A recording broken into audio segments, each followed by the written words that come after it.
Hello guys, how are you? এই তো পিছনে যেটা দেখতে পাচ্ছেন এটা আমাদের বসবাস ভূমি এবং এটাই আমাদের সেই বাড়ি যেখানে আমি ছোট থেকে বড় হলাম, এখনো আছি, হয়তোবা ভবিষ্যতেও এই জায়গাতেই থাকতে হবে। পাশে দেখতে পাচ্ছেন একটা ফার্ম রয়েছে। এখানে আগে মুরগি পালতাম, পোল্ট্রি মুরগি। তো এটা যে গাছ দেখতে পাচ্ছেন এটা বেল গাছ। তো বেল গাছের রীতিমতো কিছু কিছু বেল অবশ্য ধরেছে। তো আপনাদের সে বেলগুলোকে দেখায়।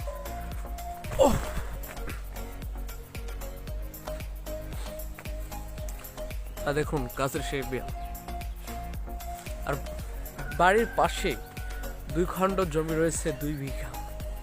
2 বিঘা জমিতে এবার সরিষা লাগাইছি এবং ধানও থাকে এই জমিতে। তো আপনাদের সেই সরিষার গাছগুলো দেখায়, যেহেতু ছোট ছোট সরিষার গাছ।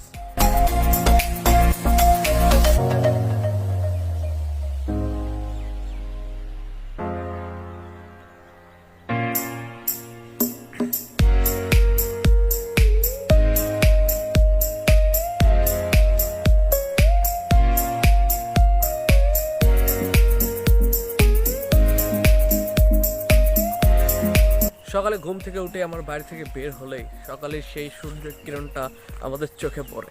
সূর্যের তাপে শীতের টাইমে আমরা বস থেকে একটু রোদ পাই। আর যারা আমাদের গ্রামের অতীব দরিদ্র মানুষ হয়েছে, হয়তো বা শীতের সময় মোটা কাপড় যারা ক্রয় করতে পারে না, তারা এই সূর্যের আলো থেকেই তারা তাপ সংগ্রহ করে এবং এই সূর্যের তাপই প্রাণী বেঁচে থাকে।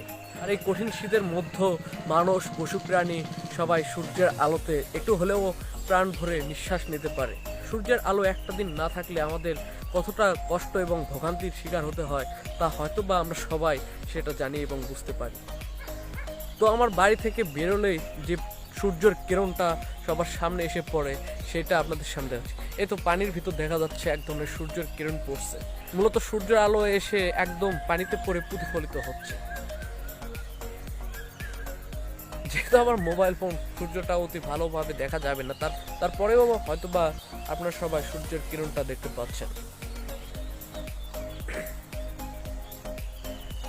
সূর্য এভাবে কিরণ দিয়ে পুরো পৃথিবীটাকে সতেজ করে রেখেছে।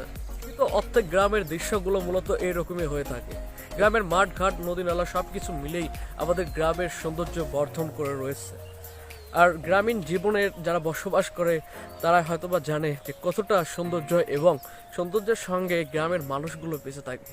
তবে যারা গ্রামে থাকে তাদের কাছে হয়তোবা সে শহরের জীবনটা অনেক ভোগবিলাসীপূর্ণ মনে হয়। আর যারা শহরে থাকে তারা হয়তোবা গ্রামের সৌন্দর্য এবং গ্রামের দৃশ্যটা দেখার জন্য